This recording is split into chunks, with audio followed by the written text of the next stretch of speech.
Assalamualaikum warahmatullahi wabarakatuh. Bertemu kembali dengan saya Nike Junia Putri pada pertemuan 10 asistensi akuntansi keuangan lanjutan 1. Nah, sekarang kita melanjutkan video sebelumnya yang sebelumnya kita membahas terkait penjualan tanah antar perusahaan dengan downstream sale, yaitu penjualan dari induk perusahaan ke anak perusahaan. Sekarang kita akan membahas terkait upstream sale, yaitu penjualan arus kas ke atas atau penjualan dari anak perusahaan ke induk perusahaan. Penjualan arus ke atas menyebabkan pencatatan laba antar perusahaan pada pembukuan anak perusahaan. Jika laba tersebut dari sudut pandang konsolidasi belum direalisasi, maka tidak boleh dimasukkan ke dalam laporan keuangan konsolidasi. Laba antar perusahaan belum direalisasi dieliminasi dalam kertas kerja konsolidasi dengan cara yang sama dengan kasus video sebelumnya, yaitu downstream sale. Tetapi, eliminasi laba mengurangi kepemilikan mayoritas dan juga minoritas sesuai dengan proporsi kepemilikan masing-masing. Pada contoh soalnya, kita masih menggunakan contoh soal yang sama, yaitu Nice Company sebagai induk perusahaannya, kemudian Scrip Corporation sebagai anak perusahaannya. Namun di sini si Scrip Corporation, anak perusahaannya ini, Scrip Corporation ini yang menjual tanah ke Nice Company. Datanya sama. 1 Januari 2020 Nice Company membeli 90% kepemilikan di Scrip Corporation. Ini kita fokus ke sini. Pada tanggal 1 Januari 2020, Scrip Corporation itu memperoleh tanah dengan harga perolehannya 40.000. Tanah tersebut dijual kepada Nice Company dengan harga 60.000.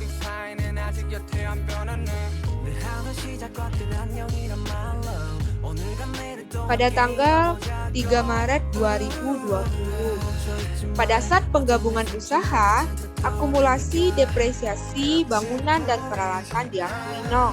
Nah, selama tahun 2020, Scrip Corporation itu memperoleh laba dari operasi normal sebesar 70.000 dan laba atas penjualan tanah ke Nice Company sebesar 20.000. Berikut disajikan laporan posisi keuangan 31 Desember 2020 kedua perusahaan tersebut. Di sini kita diminta sama seperti tadi, kita diminta untuk membuat jurnal yang diperlukan oleh Nice Company dan Scrip Corporation selama tahun 2020. Kemudian membuat kertas kerja penyusunan laporan keuangan konsolidasi. Maka di sini perbedaannya adalah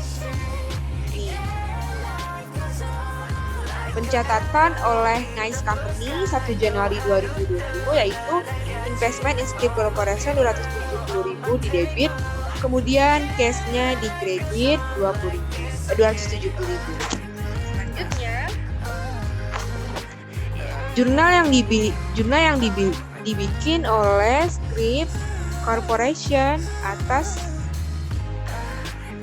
perolehan tanahnya 1 Januari. Kan Scrip Corporation pada tanggal 1 Januari 2020 memperoleh tanah dengan harga perolehannya sebesar 40.000. Ini kita koreksi dulu ya. Jadi Scrip Corporation itu, kita lihat lagi soalnya ini, kan dibilang nih bahwa pada tanggal 1 Januari Scrip Corporation memperoleh tanah harga 40.000. Nah, kita catat dulu. Jadi land di debit, cash di kredit. Kemudian 3 Maret tanah tersebut dijual kepada Nice Company. Nice Company dengan harga penjualannya 60.000. Maka yang dicatat oleh Scrip Corporation pada tanggal 3 Maret 2020 adalah cash di debit 60.000, kemudian land di kredit 40.000 dan gain on sale of land 20.000. Selanjutnya, kita membuat jurnal bagi Scrip.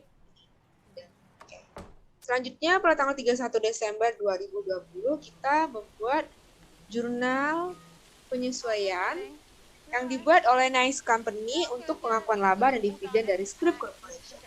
Sama seperti tadi, si Scrip Corporation memperoleh laba sebesar 70.000, ditambah dengan laba atas penjualan tanah 20.000 nih. kan dia memperoleh ini kan jurnal yang kita dicatat oleh Scrip Corporation nih. Nah, dia kan memperoleh laba atas penjualan tanah sebesar 20.000. Jadi 70.000 tadi ditambah 20.000 sama dengan 90.000. Nah, kita catatlah pengakuan laba. Maka laba yang dicatat oleh Nice Company adalah 90% dikali 90.000, maka sama dengan 81.000. Jadi dibuat di jurnalnya adalah investment in Scrip Corporation di debit 81.000, kemudian income from Scrip Corporation di kredit 81.000. Kemudian yang kedua, mencatat penerimaan dividen. Scrip membayarkan dividen pada akhir tahun sejumlah 30.000. Cash di debit 27.000, investment in Scrip Corporation di kredit 27.000. Kemudian mencatat laba penjualan tanah ke Nice Company yang ditangguhkan karena belum terjual kepada pihak luar. Jadi kan tadi si Scrip tersebut menjual laba kepada Nice Company, berarti ada laba kotor yang belum direalisasi. Sebesar berapa? Sebesar kepemilikan Nice Company. Maka 90% dikali laba atas penjualan tanah yang diperoleh oleh Scrip Corporation. 90% dikali 20.000, maka income from Scrip Corporation 18.000, kemudian investment in Scrip Corporation 18.000. Ingat, ketika ada laba yang belum direalisasi, maka itu akan mengurangi laba sehingga labanya didebitkan dan akan mengurangi investasi sehingga investasinya dikreditkan. Kemudian kita membuat jurnal eliminasi 31 Desember 2020. Sama seperti tadi eliminasi basic, maka kita mengeliminasi common stock 200.000 di debit, return earning di debit 100.000, kemudian mendebitkan income from Scrip Corporation. Nah, di mana nih dapatnya 63.000? Yaitu pengakuan laba awal dikurang laba yang belum direalisir. Tadi kan pengakuan laba awalnya 81.000 dikurang laba yang belum direalisir 18.000. Maka income from Scrip Corporation adalah 6.000. Kemudian yaitu NCI net income of Scrip Corporation 7.000. Nah, gimana cara hitungnya? Yaitu ini 10% dikali laba yang diperoleh oleh Scrip Corporation. Jadi kan laba yang diperoleh 90.000. Kemudian dikurang 10% dikali laba atas penjualan tanah kan 20.000. Maka 9.000 dikurang 2.000, maka dibuatlah jurnalnya 7.000. Kemudian mengkreditkan dividen yang dibayarkan oleh Scrip Corporation 30.000, kemudian mengkreditkan investment in Scrip Corporation 306.000. Dari mana dapatnya? Kita hitung. Ini investasi awal 270.000 ditambah pengakuan laba 81.000 dikurang dividen yang diperoleh oleh Nice 27.000 dikurang laba yang belum realisir 18.000. Maka investment in Scrip Corporation adalah 300.000. Kemudian kita membuat jurnalnya eliminasi itu NCI in net asset of Scrip Corporation. Hitungnya adalah NCI investasi awal ditambah NCI pengakuan laba dikurang NCI dividen. NCI investasi awal itu 10% dikali 300.000 30.000, NCI pengakuan laba 10% dikali 90.000 9.000. Kemudian ini dikurang 10% atas laba yang belum direalisir. Oke, kita bikin di sini. Maka 10% dikali atas laba yang belum direalisir.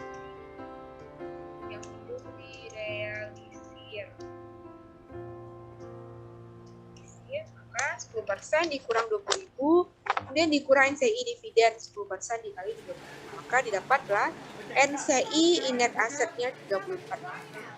Nah, investment in Scrip Corporation dan NCI net asset ini 306.000 dan 34.000 ini kita bikinlah dia di jurnal eliminasi ini dia. Kemudian jurnal yang kedua, kita mengeliminasi akumulasi depresiasi. Ini adalah jurnal kedua. Sama seperti tadi, akumulasi depresiasi 300.000, building dan engagement 300.000. Kemudian yang ketiga adalah mengeliminasi keuntungan yang belum direalisir. Dengan jurnalnya didebitkan gain on sale of land di debit 20.000, kemudian tanah di kredit 20.000. Setelah itu, kita membuat kertas kerja penyusunan laporan keuangan konsolidasi nice company dan perusahaan anak 31 Desember 2020 upstream sale. Upstream ya. Sama, kita mulai dari income statement. Penjualan ini dijumlahkan pada konsolidasi ini sama perlakuannya dengan downstream sale tadi. 150 tambah 220, 670, 180 tambah 115, 295. Beban depresiasi 50.000 ditambah 20.000, 70.000. Beban lainnya 60.000 ditambah 15, 75.000. Nah, laba penjualan tanah. Perbedaannya di kertas kerja di video sebelumnya, laba penjualan tanah ini terletak di Nice Company karena Nice Company lah yang menjual tanah kepada Strip Corporation. Sedangkan pada upstream sale ini, laba penjualan tanah ini terletak di Strip Corporation karena yang menjual tanah adalah Strip Corporation. Maka tadi kita eliminasi kan dia 20.000 maka di sini. Kemudian laba dari Strip Corporation, tadi kan kita eliminasi karena jadi kita eliminasikan dia, kita jumlahkan, maka diperolehlah laba bersih konsolidasi. Kemudian tadi kan di eliminasi basicnya kita bikin NCI atas laba bersih sebesar 7.000. Dieliminasikan di debit, maka di konsolidasi ini akan sehingga CI atas laba bersih diperoleh ini sebesar 20.000, strip 90.000 ini konsolidasinya adalah 220. Kemudian setelah membuat income statement, yang kita buat adalah statement of return earning. Sama seperti tadi, laba ditahan 1 Januari 2020 ini 400.000 ditambah 100.000. Tadi kan kita eliminasikan dia 100.000, maka berapa tinggal lagi 400.000. Dan income yang kita pindahkan adalah ini. CI atas laba bersih ini kita kopikan ke net income. Jadi return earning awal 1 Januari ditambah net income, kemudian dikurang dividen, maka didapatkanlah return earning 31 Desember 2020 sebesar. Setelah membuat statement of return earning, yang kita bikin adalah balance sheet. Dimulai dari cash, ini diambil dari data-data tabel tadi, dari data-data laporan keuangannya. Cash 160 tambah 220, 780.000. Bidang usaha 132 ditambah 55, 180.000. Persediaan 100 tambah 75, 175.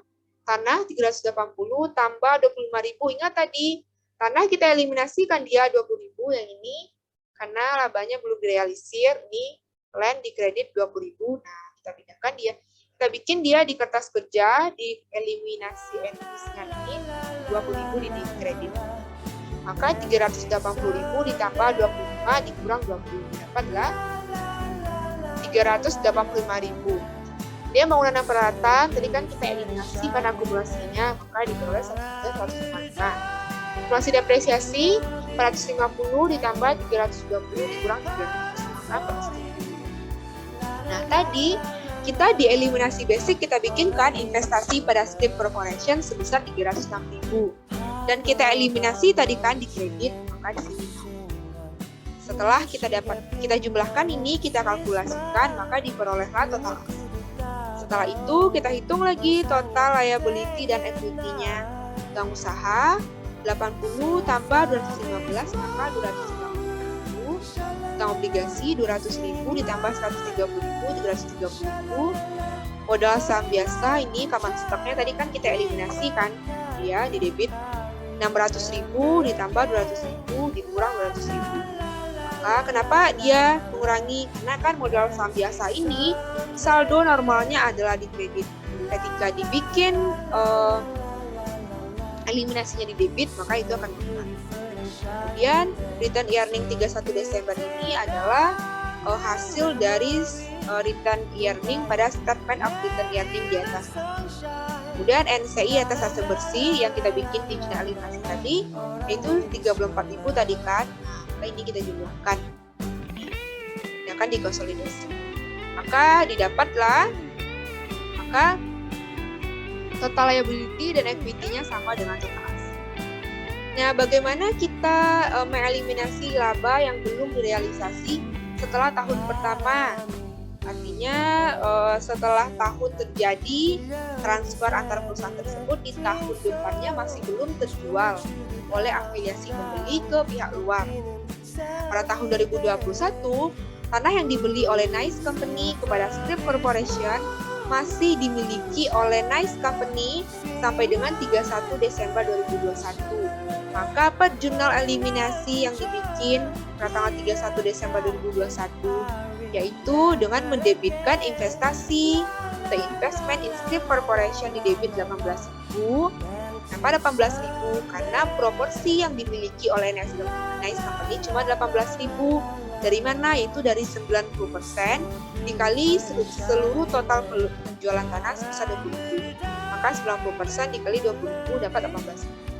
Kemudian NCI net asetnya maka 20% dikali, maka 10% dikali 20.000. Maka 20.000.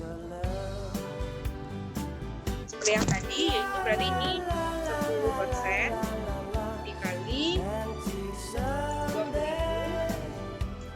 Kemudian investment in Scrip Corporation ini adalah 90% dikali 20.000. Kemudian kita mengkreditkan tanahnya sebesar 20.000. Nah, bagaimana ketika tanahnya dijual oleh afiliasi pembeli ke pihak non-afiliasi atau pihak eksternal?